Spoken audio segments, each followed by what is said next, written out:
qu'est-ce que je fais? Je n'ai pas besoin de prendre la pince pour le lisser. Voilà. Je balance. C'est ça l'avantage de la pince Croco. Mais la pince à vis a aussi cette particularité qui est bonne parce qu'elle s'use difficilement par rapport à la pince Croco. Et là, je viens de vous faire la démonstration. Là, tu ne peux plus souder avec ça si tu as une électrode de 2,5. Surtout quand c'est en ordinaire, on l'appelle la routine. Ordinaire, ça c'est une expression que je ne sais pas vraiment dire, c'est routine.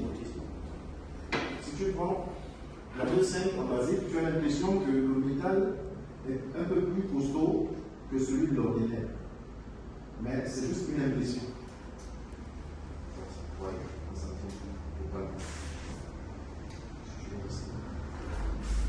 va balancer. Ça va rester comme ça.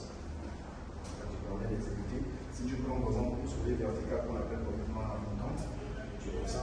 Et si tu as la baguette qui lance, tu ne pourras pas exécuter ta soudure comme ce doigt. On est d'accord? Oui. On parlait de l'électrode. On a deux types d'électrodes. On a plusieurs types d'électrodes. En général, les électrodes qu'on utilise sont les électrodes enrobées. Tu peux avoir de l'inox enrobé, tu peux avoir de l'alumine enrobé, tu peux avoir même du plomb enrobé en électrode. Mais les plus courants, celles qu'on utilise le plus, ce sont les baguettes en rutile pour les travaux légers, comme la tôle de 2, 3, 4 jusqu'à 6 mm qu'on peut utiliser de la rutile. Et moi, j'exige souvent à partir de 6 en montant qu'on passe déjà en basique. La basique a cette particularité d'être plus solide que la rutile.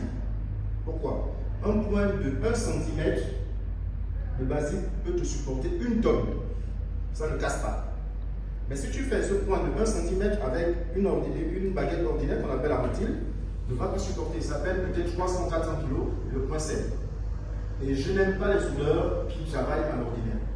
L'ordinaire, c'est pour les travaux de quartier, comme faire des régrés, ainsi de suite, voilà, des petites écoles, souder des pots de charbon, ça c'est l'ordinaire.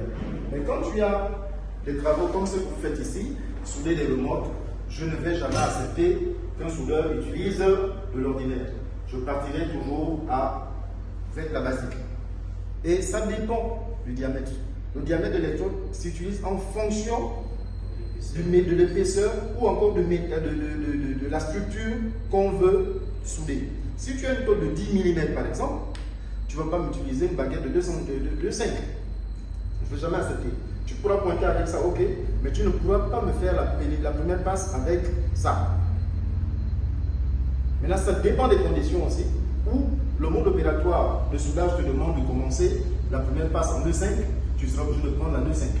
Si là où le mode opératoire de soudage te demande de passer en 3,2 ou en 3,15, tu es obligé de commencer par la 3,2 ou la 3,15 et en montant.